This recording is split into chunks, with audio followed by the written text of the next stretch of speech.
As far as cautionary tales for children go, Struwwelpeter is the granddaddy of them all. Written in 1845 by Heinrich Hoffmann, Struwwelpeter, Merry Stories and Funny Pictures, introduces us to 10 naughty characters who are punished in comical, extreme, and sometimes grotesque ways.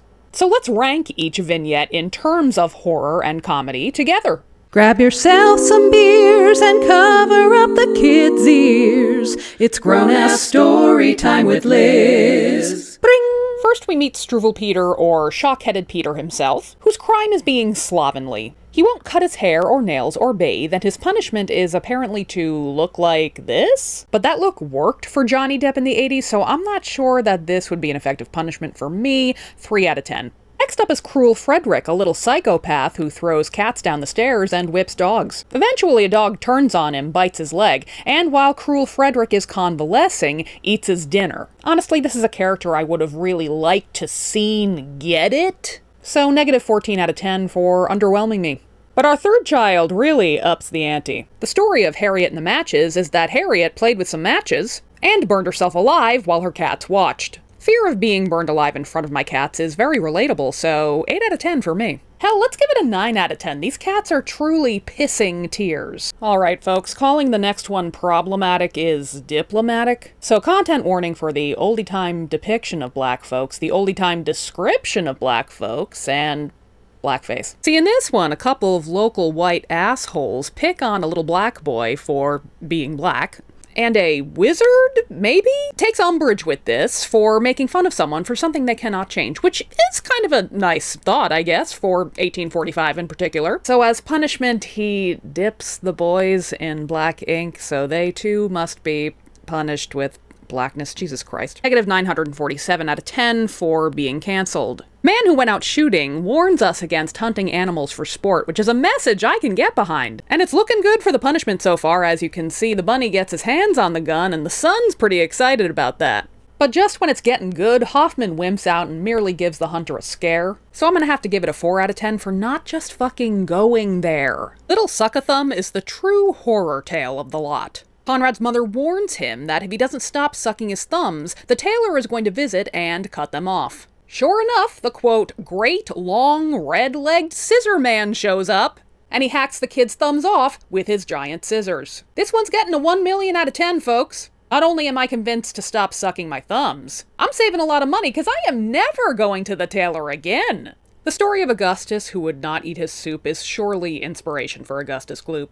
For in this story, a boy who refuses his dinner grows thinner, and thinner, and thinner. It's giving Stephen King's Thinner, without the unfortunate Romani stereotypes, thank God. 9 out of 10 for the body horror. Fidgety Philip is the familiar story of a kid who rocks in his chair so hard he brings the dinner table down with him. Now, I would give it an 8 out of 10 for comedy, but I gotta counter with a negative 2 out of 10 for being pretty fucking boring. To improve it, I'd suggest a follow-up scene where Fidgety Philip becomes an insomniac for the rest of his life, forever stewing on this embarrassing incident at 3 a.m. when he should be sleeping. Fidgety Philip? How about Fidgety Me? Johnny Head in the Air once again relies more on slapstick than horror. Johnny doesn't look where he's going. Johnny falls in the river. Now I will give it 1 point for the fish mocking him, but I have to subtract 45 points for not having Johnny literally hooked by the lip like a fish when he's pulled out of the river, leaving us with a negative 44 out of 10. Sadly, we end not with a bang but with a whimper, for in the story of Flying Robert, a man takes a walk in the rain and blows away, never to be heard from again. What Heinrich didn't realize back in the day is that in this here year of our Lord 2022, we all quite literally would love for this to happen to us. Mary Poppins me out of this world, Jesus! So I'm giving it a 500 out of 10 for a happy ending. Struwwelpeter has been referenced in all sorts of media. It's been adapted into a manga, it was spoofed on Family Guy, and folks from Maury Sendak to Lemony Snicket to Edward Gorey to Tim Burton have all been influenced by it. My favorite fact about it is that Heinrich Hoffmann wrote it as a gift for his 3-year-old son. He decided that 19th century children's literature was too fucking boring. He wanted his preschooler to have a real laugh-out-loud experience. So if you've been looking to spice up your 3-year-old story time, you might want to give it a whirl. I would pair it with a 30-minute loop of the boat scene from Willy Wonka. To me, they both have the same vibe. Struwwelpeter is a satirical set of cautionary tales that I covered here in my initial ranking. This type of cautionary tale was very prevalent at Hoffmann's time. researching them for an upcoming episode of my podcast on Patreon. I came across an American version called Slovenly Betsy by a Dr. Henry Hoffman. It's hard to tell if this is an English translation of another work by Heinrich Hoffmann, or if it's one of the many pirated and imitated versions that followed. Either way, let's rank the punishments of each naughty child on my meaningless scale of 1 to 10.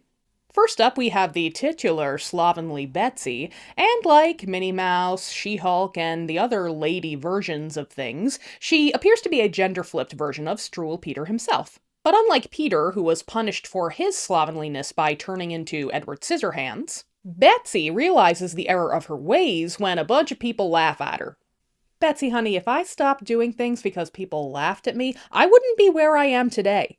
Making videos for 500,000 followers, only 200 of which will actually see them. I'm giving Slovenly Betsy a 1 out of 10 for being boring. Next up is Phoebe Ann the Proud Girl, and if you can believe it, this is a little girl and not an elderly woman wearing pigtails. Phoebe Ann thought literally everything was beneath her, so she walked around with her nose in the air looking like a peacock.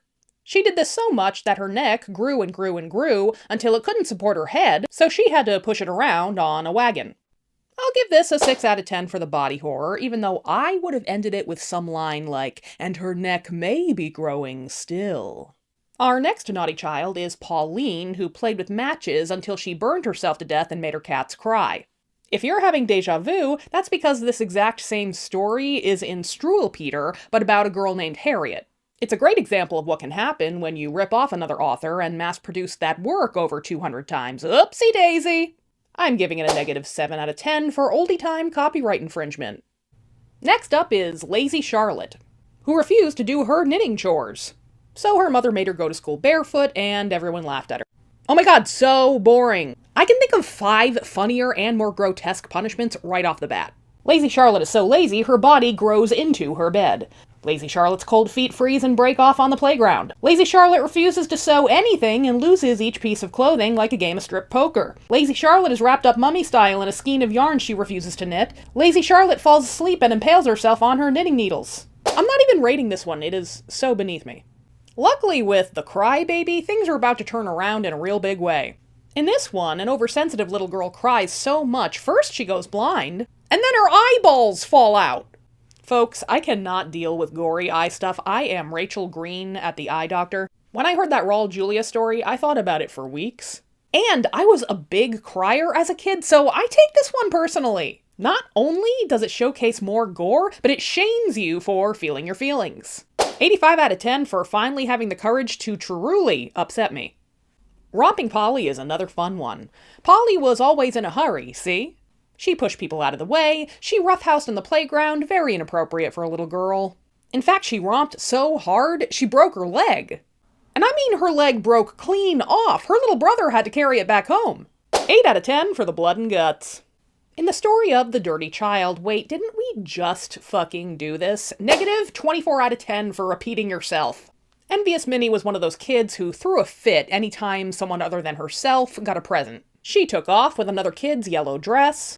So she turned yellow.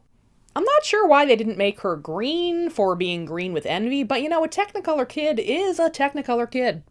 7 out of 10 for tickling my funny bone. The Little Glutton is about Mary, who would steal whatever sweets she could get her hands on. Oh no, you're thinking, Liz, is this one gonna be a super fat-shaming one? Great news, it doesn't fat-shame Mary at all. Instead, bees attack Mary's face! Now, this isn't as random as it sounds. She poked a beehive for the honey. I'll give this a 15 out of 10 for making me relive the trauma of my girl. Lastly, we have Sophie Spoil All, who loved to get new toys, but she also loved to destroy her new toys.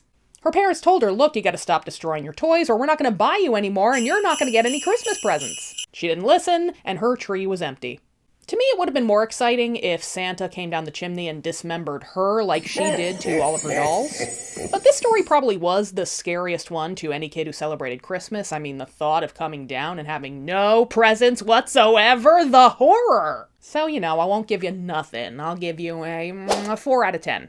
That's all from me for today, folks, but if you'd like to hear more cautionary tales, you can always head over to my Patreon, where my latest Poured Cats explores more of these stories. Thanks for watching, and I'll see you next time. Grown-ass story time with Liz.